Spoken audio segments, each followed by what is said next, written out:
সারা দেশে তেলের সংকট, আমের টিকে নাই, মানুষেরা বিপদের মধ্যে পড়েছে, অথচ আমরা কষ্ট পাই। মাননীয় প্রধানমন্ত্রী তার মেয়েকে সাথে করে নিয়ে গিয়ে সিনেমা হলে সিনেমা দেখতেছে। জোরে বলেন সুবহানাল্লাহ। কি জোরে বলেন নাউজুবিল্লাহ। প্রতিদিন শিশু মৃত্যু হচ্ছে, আমের টিকে নাই। পাম্পের যাই আমরা পাচ্ছি না তেল, দ্রব্য মূল্যের ঊর্ধ্বগতি, মানুষ কত বিপদের ভেতরে, অথচ উনি ওনার জাইমা রহমানকে সাথে নিয়ে হলে যাইয়ে সিনেমা দেখতেছে। এটাকে আমরা 90% মুসলমানের দেশ হিসেবে আশা করি? উনি দেশে ফেরার সর্বপ্রথম দিনে বলেছিল মহানবীর আদর্শে দেশ চলবে, মদিনার সনদে দেশ চলবে। প্রধানমন্ত্রীর কাছে ভালোবাসা রেখে প্রশ্ন করতে চাই, সিনেমা দেখা এটাই কি মহানবীর আদর্শ? কথা কন না কে? তাও আবার সময় পাইলেন না যখন দেশের মানুষ বিপদে পড়েছে। আমরা জাতি হিসেবে বড় হতাশ, মনে কষ্ট পেয়েছি। আমরা ভালো কাজের প্রশংসা করি, মনে কষ্ট নেবেন না। মাননীয় প্রধানমন্ত্রী তারেক রহমান আলেমদের সম্মান করেছে। সংসদ ভবনে স্পিকারের মাথার উপরে লা ইলাহা ইল্লাল্লাহু মুহাম্মাদুর রাসূলুল্লাহ কালেমা লিখে দিয়েছে, এই জন্য প্রশংসা করেছি। কিন্তু আমরা বলতে চাই ভালো কাজ করেন, তবে যেই কাজ করলে ইমানদার মুসলমানেরা মনে কষ্ট পায় এমন কাজ আমরা কখনো আশা করি না। স্পিকারের স্ত্রী মারা গেছে, আজকে দোয়া মাহফিল হলো। একই জায়গায় বসে থেকে তারেক রহমান, বিরোধী দলীয় নেতা ডাক্তার শফিকুর রহমান একই সঙ্গে আল্লাহর সঙ্গে মোনাজাত ধরেছে। আলহামদুলিল্লাহ বলেন। আমরা তো এমন দৃশ্য দেখতে চাই, একসাথে নামাজ পড়তেছে, একসাথে মোনাজাত করতেছে, আল্লাহর কাছে দোয়া করতেছে। মিলে মিশে দেশ চালান, সুস্থভাবে দেশ চলুক। তবে আমরা চাই 24-এর গণ অভ্যুত্থানের আশা ওই জুলাই সনদ যেন দেশে বাস্তবায়ন হয়। আমরা ভালো কাজের আশা করব, অন্যায়ের বিরুদ্ধে প্রশংসা করব, অন্যায়ের বিরুদ্ধে সমালোচনা করব। আমরা শত্রু নই।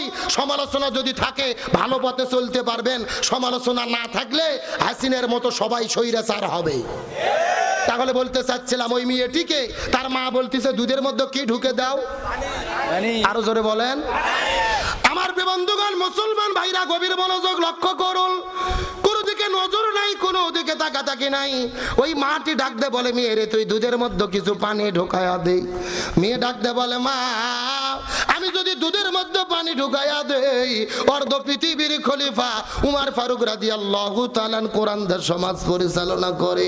উমর ফারুক যদি ধরতে পারে আমাদের হাতটা কিন্তু কেটে দেবে।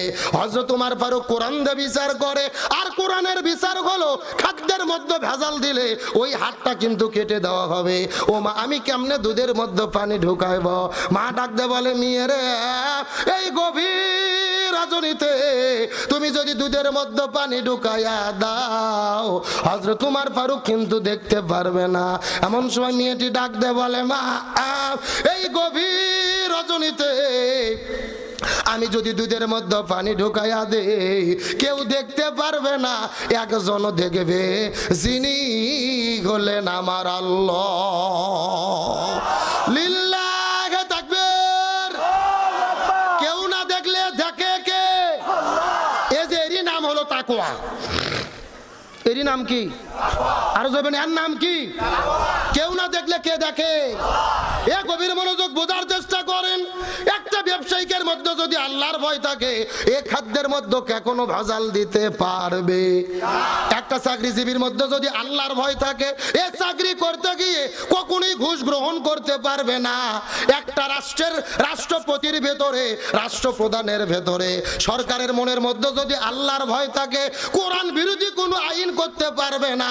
রাষ্ট্রের যারা পরিচালনার দায়িত্ব গ্রহণ করবে এদের মধ্যে যদি আল্লাহর ভয় থাকে জনগণের ওপরে জুলুম করতে পারবে। আরো জোরে বলেন। আল্লাহ বললেন শুধু মাত্র ভয় করলে হবে না, হাক্কাতু কতিহি ভয় করার মতো তোমাদের ভয় করতে হবে। ওয়ালা তামুতুন্না আর তোমরা খবরদার মৃত্যুবরণ করো না, কবরের কাছে যেও না, মৃত্যুর যাত্রী হইও না, ইল্লা ওয়া আনতুম মুসলিমুন মুসলমান হওয়া ব্যতীত। আল্লাহ তাআলা আয়াতে কারিমার ভেতরে আমাদেরকে মেসেজ দিয়ে বললেন একমাত্র ভয় করতে হবে কাকে?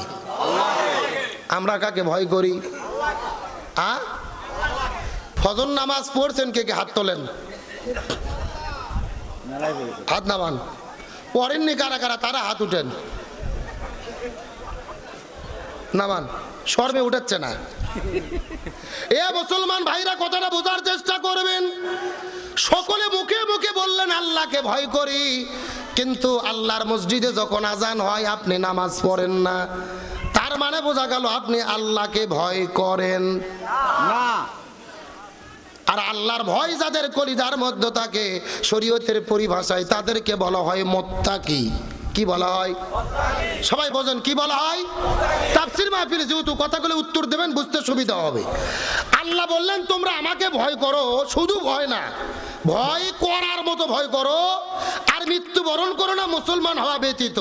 তার মানে বোঝা গেল আল্লাহকে ছাড়া অন্য কাউকে ভয় করলে মুসলমান হওয়া যায়, আর আল্লাহকে যারা ভয় করে তারা হলো মুত্তাকি। আজকের আলোচনার সাবজেক্ট হলো মুত্তাকি কাকে বলে, মুত্তাকিদের পুরস্কার কি, জানার দরকার আছে না নাই? আরে ভাই, ওয়াজ শোনার আগে সাবজেক্ট ঠিক করা লাগবে। কি ঠিক করা লাগবে? বাংলাদেশে কিন্তু মাহফিল কম হয় না। ৮০,০০০ টাকা ১ লক্ষ টাকা দিয়ে দেখবেন হেলিকপ্টার করে বক্তা ভাড়া করে আনা হয়, এমন ওয়াজ করে। শাহপুর বাজারে গল্প হচ্ছে, এক চাচা বলতেছে গতকাল ওয়াজ কেমন হলো? চাচা বলতেছে ওয়াজ হয়েছে ফাটাফাটি। তখন বলতেছে গতকালকে কি বিষয়ে ওয়াজ হলো? চাচা বলতেছে তা তো মনে নাই। এমন শ্রোতা আছে না নাই?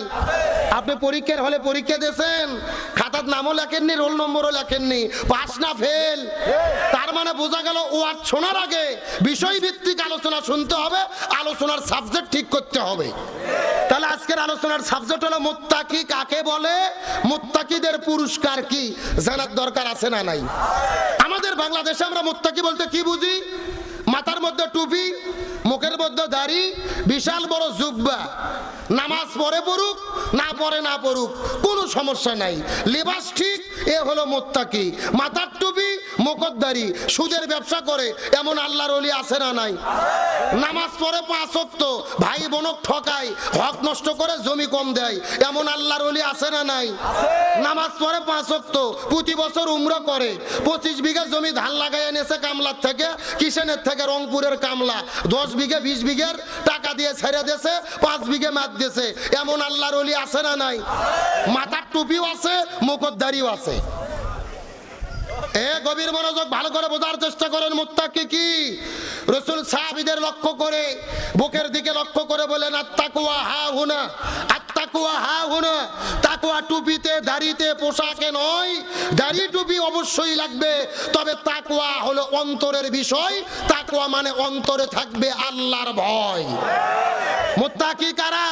মুত্তাকি যারা হবে আল্লাহ ছাড়া দুনিয়াতে কোন জালেমের কাছে মাথা নত করবে, আল্লাহ ছাড়া কাউকে ভয় করবে। মুত্তাকি ব্যক্তিরা সর্বাবস্থায় ভয় করবে কাকে? আল্লাহকে। আরো জোরে বলেন। আমার প্রিয় বন্ধুগণ, মুসলমান ভাইরা গভীর মনোযোগ লক্ষ্য করুন। কোন দিকে নজর নাই, কোনো দিকে তাকাতাকি নাই। মুত্তাকি কাকে বলে একটা দৃষ্টান্ত দেওয়ার পরে সামনের দিকে চলে যেতে চাই। অর্ধ পৃথিবীর খলিফা, আমিরুল মুমিনিন, খলিফাতুল মুসলিমিন হযরত উমর